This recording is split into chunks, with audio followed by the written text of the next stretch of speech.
Salam saudara, kebenaran hari ini berjudul keangkuhan. Sebenarnya di balik kata mau menjadi seperti Allah ya dalam kitab Kejadian pasal 3 itu ada unsur kesombongan yang luar biasa.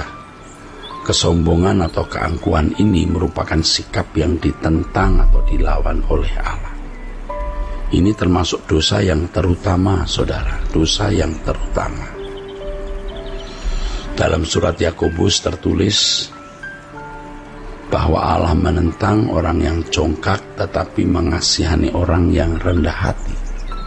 Yakobus pasal 4 ayat yang ke-6. Kata menentang dalam teks aslinya adalah antitasetai, yang artinya melawan atau menolak.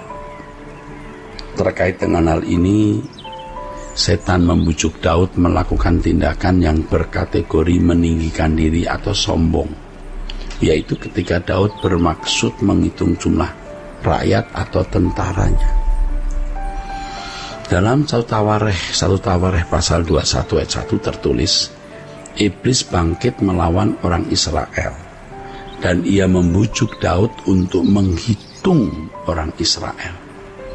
Dalam hal ini dapat diperoleh kebenaran bahwa orang yang melakukan kesombongan atau meninggikan diri adalah yang terbujuk oleh setan. Ternyata modus iblis menjatuhkan manusia tidak berubah, yaitu tidak mengakui eksistensi Allah sebagai Tuhan atau penguasa, atau Allah yang layak menerima pujian dan sanjungan. Nah, pada hakikatnya mau menjadi seperti Allah ini adalah gairah yang ada di dalam hati Hawa. Tidak rela Allah sang Khalik tidak tertandingi. Sebagaimana iblis mau menandingi Allah, saudaraku, demikian pula ia membujuk manusia juga untuk mau menandingi Allah.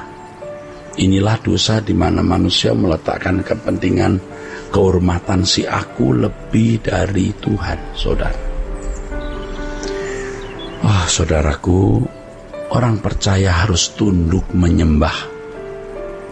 Berarti mengakui supremasi Allah sebagai satu-satunya.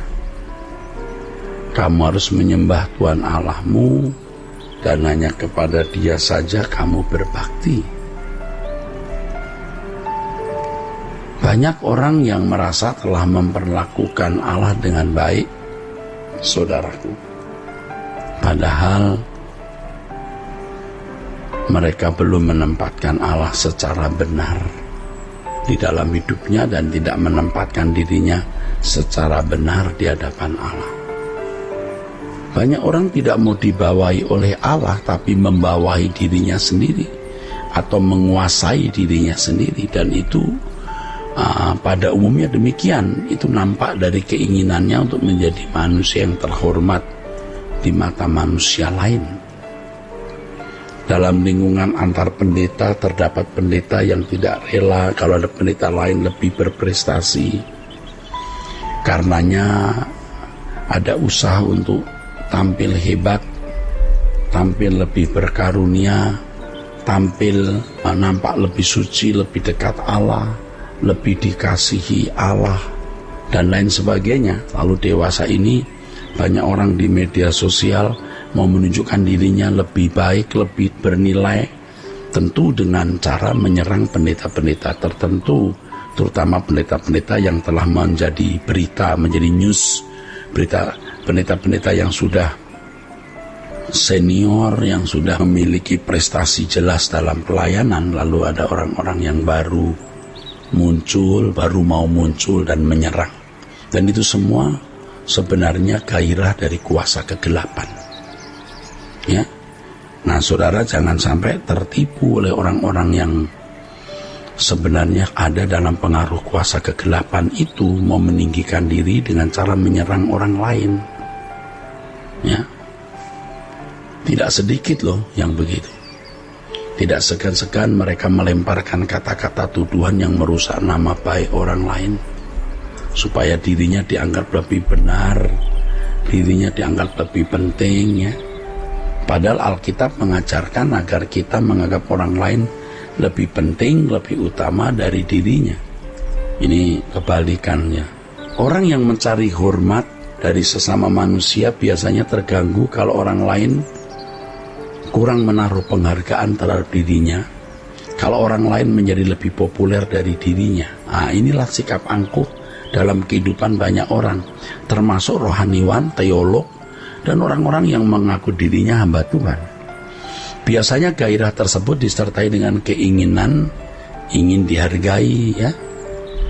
Sebenarnya ini tidak beda dengan yang namanya gila hormat ya. Galatia 5:26. Orang-orang seperti ini akan berusaha menjaga nama baik, kredibilitas, dan reputasinya dengan segala cara. Dalam gereja sering kita jumpai orang-orang seperti ini, yaitu orang-orang yang tanpa sadar mencari penghormatan melalui aktivitas dalam gereja.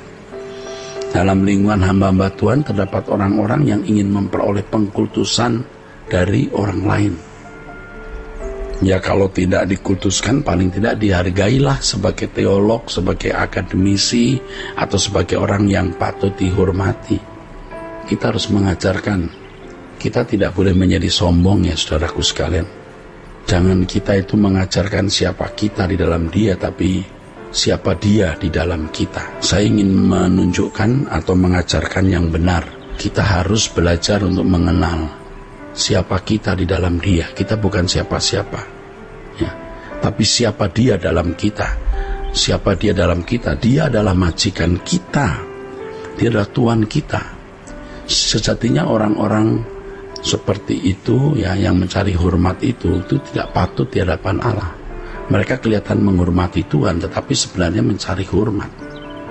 Seakan-akan mereka menghormati Allah, padahal mereka mencari hormat bagi dirinya sendiri. Kelihatannya mereka menyembah Tuhan dengan khusyuk, tapi sebenarnya di balik itu dia mau cari sanjungan. Nah, seperti yang tadi saya katakan, di media sosial kita menemukan orang-orang yang banyak bicara, tapi coba lihat hidup saudara, perhatikan hidupnya setiap hari.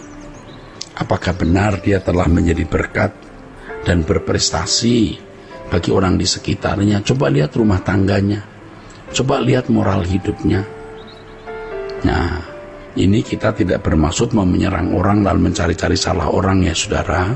Tapi maksud saya adalah mari kita tidak menjatuhkan orang lain dengan supaya kita mengangkat diri sendiri. Jangan merusak nama baik orang demi kita bisa mengangkat diri sendiri. Jangan ya.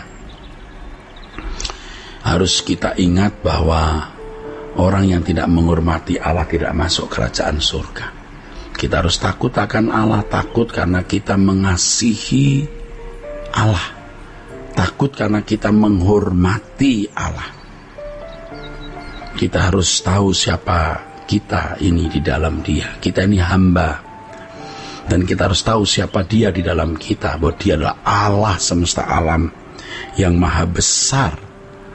Siapa kita di dalam dia? Kita hanya hamba, kita hanya pelayan, kita ada sebagaimana adanya karena anugerah Allah. Siapa dia dalam kita? Dia majikan agung yang layak menerima segala kehormatan dan pujian. Segala hormat hanya bagi Allah, hanya dia yang layak ditinggikan. Tuhan memberkati saudara-saudara sekalian. Sola Gracia.